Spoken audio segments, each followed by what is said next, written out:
and welcome to the show. This is Soul Star Radio. We're coming to you live from Cryle Castle in Ballarat, Victoria, and it's going to snow. Why not? And I'm joined by the one and only world jousting champion, who is Australian, and is Philip Leach, and he is here in Cryle Castle.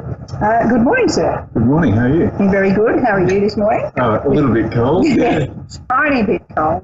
Now, we're actually on these wonderful thrones here, and can you tell us what room we're in?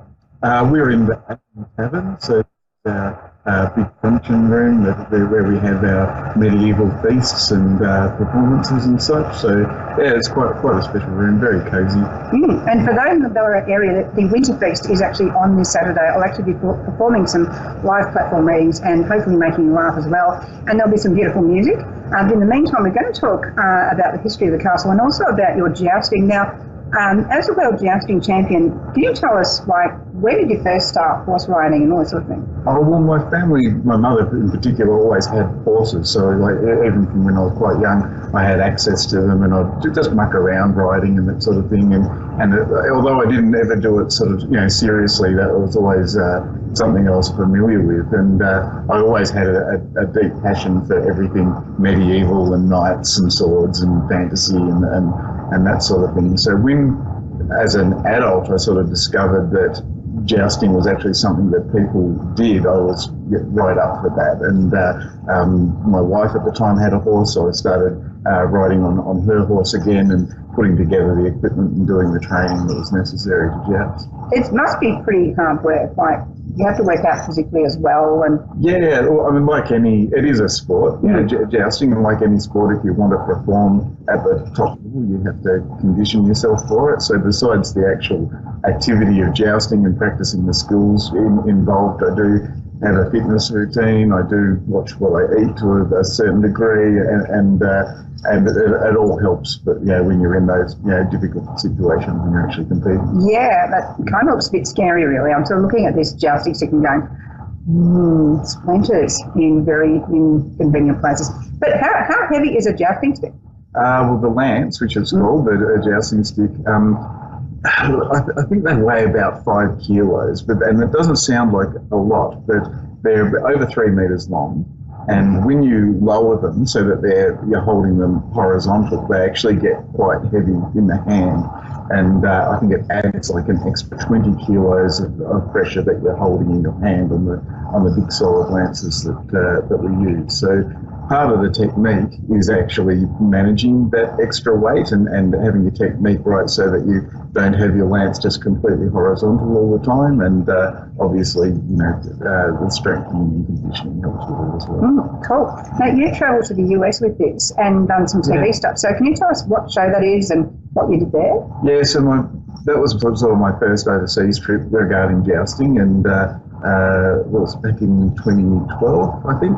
There was a show being filmed called Full Metal Jousting, and a friend of mine and another jouster called Rob Walker, he got the job of coaching one of the teams on this show. It's like a reality show. People, two teams get trained to joust, and then each episode one jousts the other and gets eliminated. The winner got $100,000. So, Rod selected me to be one of his assistant coaches on the show. So we went over to Mississippi for 3 months and filmed that, and it was an absolutely fantastic project to be a part of. I got to experience the American jousting. I did quite a bit of jousting over there as well, and it really sort of it was hard work, but it really helped my jousting, and it was a great experience. Do you find that there's different techniques from different countries and different types of people? Yeah, absolutely. So the American style of jousting, they use pine dowel lances, which is slightly different to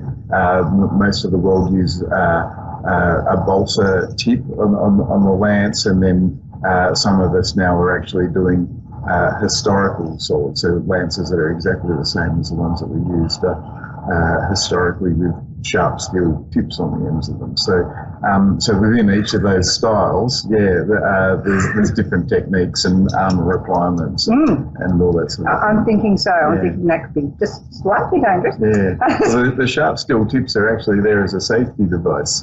Believe it or not. Yeah, they're it's called a coronal, which is another word for a crown, and they look like a three-pointed crown, and it's designed so that it's a big tip that can't go through your eye slot or anything like that. And when it hits your shield, instead of sliding off, it sticks into the wooden grips so that the tip doesn't slide into anywhere that it's not supposed to go. So strangely enough, it's this sharp steel safety device. Wow, that's pretty special.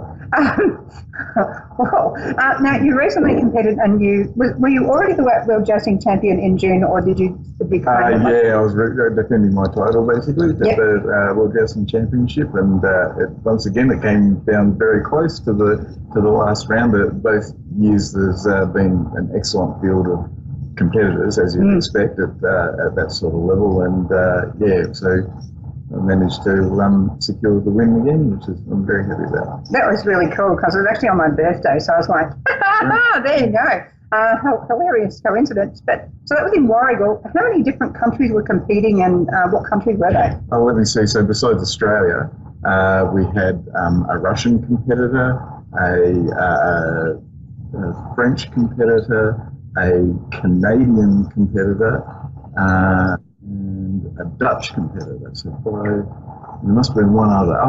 And a Norwegian as well. That sounds very interesting.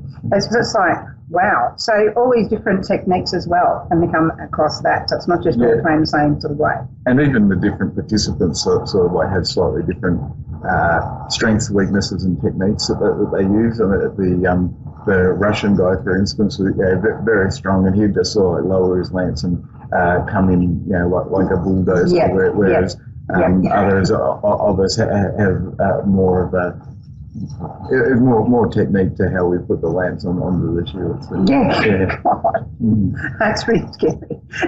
So with your sort of experience at Crowell Castle, what do you know of the history of the castle? I know a bit. So the castle was built by a man named Keith Ryle. That's the name, K. Ryle. And they first started building it in 1972. It opened in 74. And at that stage, it was basically a couple of towers on a hill and a gatehouse and a section of wall. And since then, it's never really stopped. And a project like Crowell Castle is just an ever continuing thing. You're adding more things to it. By the time you've built more stuff, there's other things needing maintenance or revamping. So it's been over 40 years of just sort of like continual evolution. And now it's over 5 acres of walled area full of buildings and an arena and all sorts of different things going on here. And so this weekend, when we've got the Winterfeast event, what sort of things will people find when they're coming here? Besides the stuff for the festival, the normal Crowell Castle things will be running. So we'll have jousting on the main arena, as well as another equestrian show, which is skill at arms, where we wear our soft costume and do more things like picking up rings and hitting targets as an obstacle course.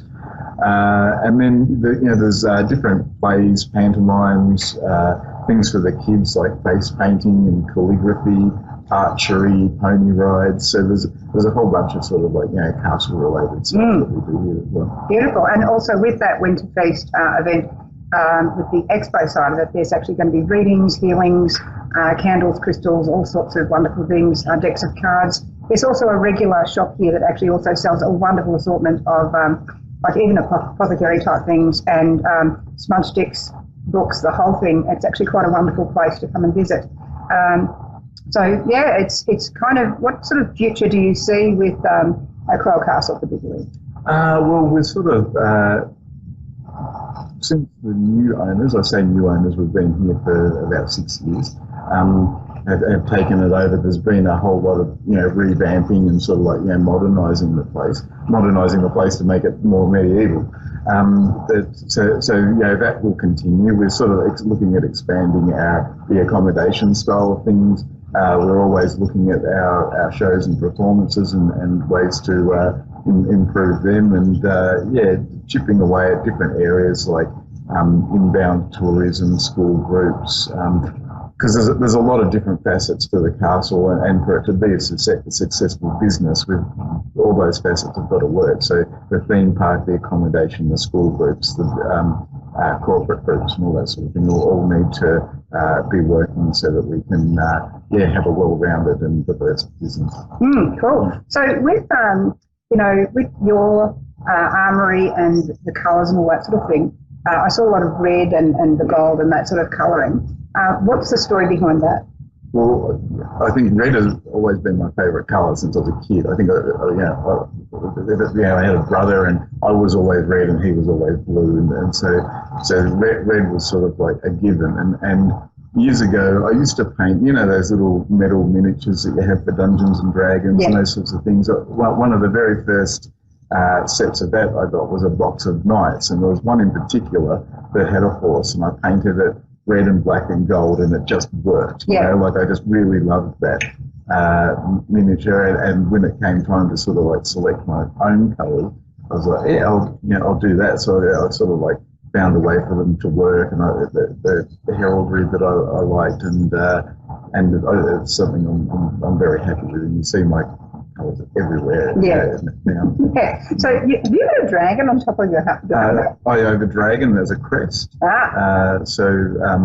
That was actually carved out of timber for the remake of Troll Castle. They were going to use it somewhere, I'm not sure, and they cast some different copies of it, and one was lying around. I was like, I'm going to use that as my crest because no one's using it, and it came out really nice. And the crest is different to the heraldry on my shield. On my shield, I have another golden creature, which is called a griffin, which is how people tell me apart from all the other knights when they're all just wearing armour. So what is the griffin about? Oh, it doesn't really have to mean anything. Your heraldry, there's no symbolism for me behind the griffin apart from that it's just a creature a fantastic beast that I always sort of really liked in my gaming and Dungeons and Dragons and stuff like that. So I think later in history, so sort of like outside of the medieval period, people started associating the imagery on shield with different symbolism. And I know from that the griffin is supposed to mean courage. That was something I found out after I actually selected it as my heraldry. So that a bit of coverage is never a bad thing. It's also the best way because intuitively you picked it, and it's like, that does describe me, because you kind of feel more like Gryffindor than Slytherin. Oh, definitely, I'm one of the good guys. I try to be. That's a good thing. What about the Leach family name? Is there sort of a heraldry behind that? No, there's not. It depends where you look. There's some. The thing is with heraldry is it was generally associated to an individual and not a family. And even though you might have a certain family that were into dragons, like the British royal family have their lions, for instance, different members of the royal family would have that in their heraldry, but they wouldn't necessarily have that as their family crest. Being a royal family, they also had heraldry for that family, but generally it was just like each individual would have their own heraldry.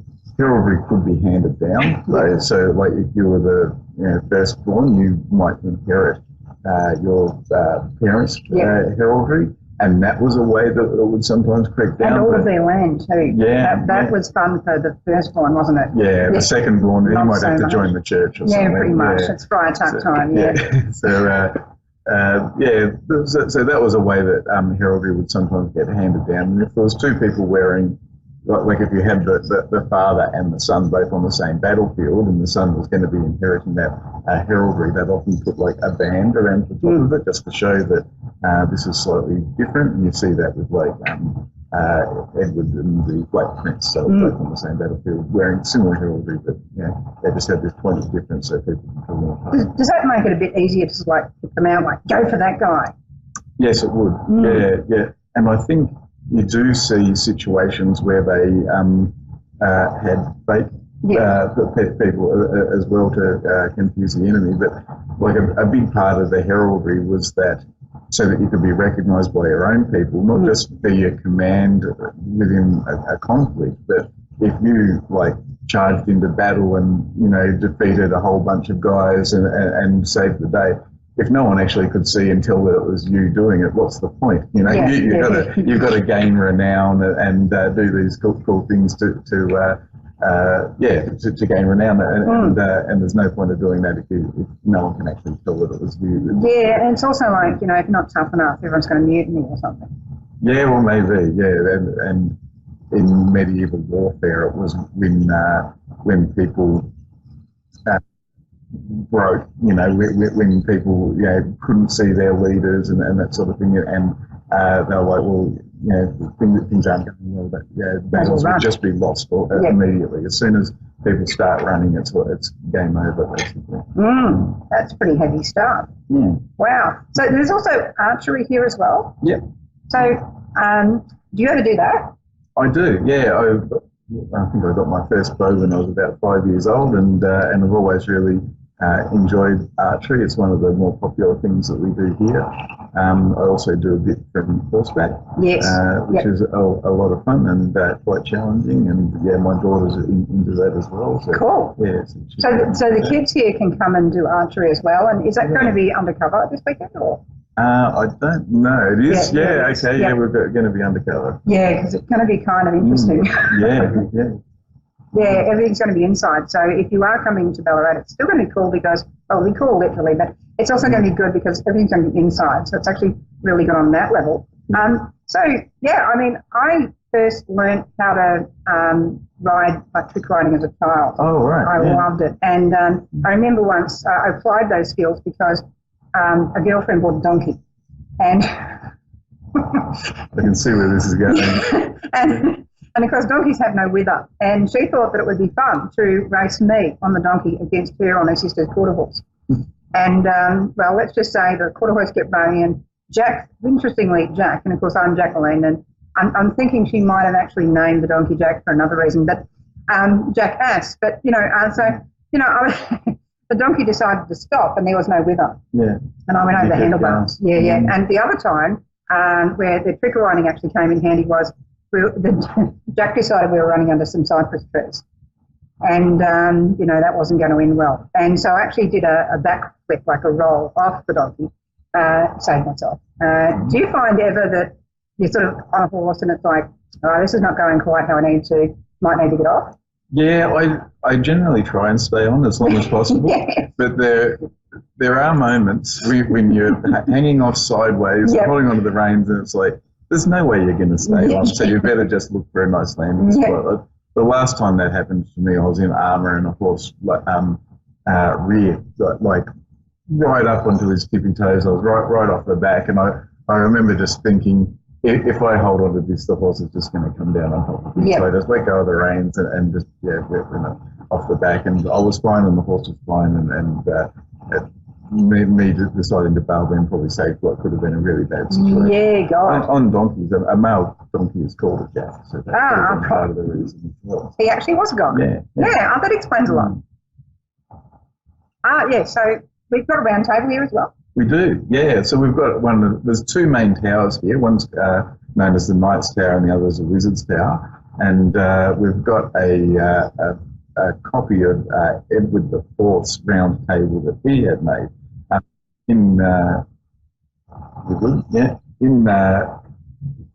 medieval period, people were even more into stories of King Arthur and the like, and the stories and the ideals of his knights of the Round Table and chivalry were often things that kings and knights would want to emulate. So Edward IV had a round table built, and it still exists. It was then repainted by Henry VIII, putting his own face as the picture of King Arthur instead of which is a very Henry VIII. That's a very Henry VIII. Yeah, and so we have a copy of that in our Knights table, and I'm a member of an order of knights called the Order of the Star, and we're based out of the Coral Castle Knights Tower is sort of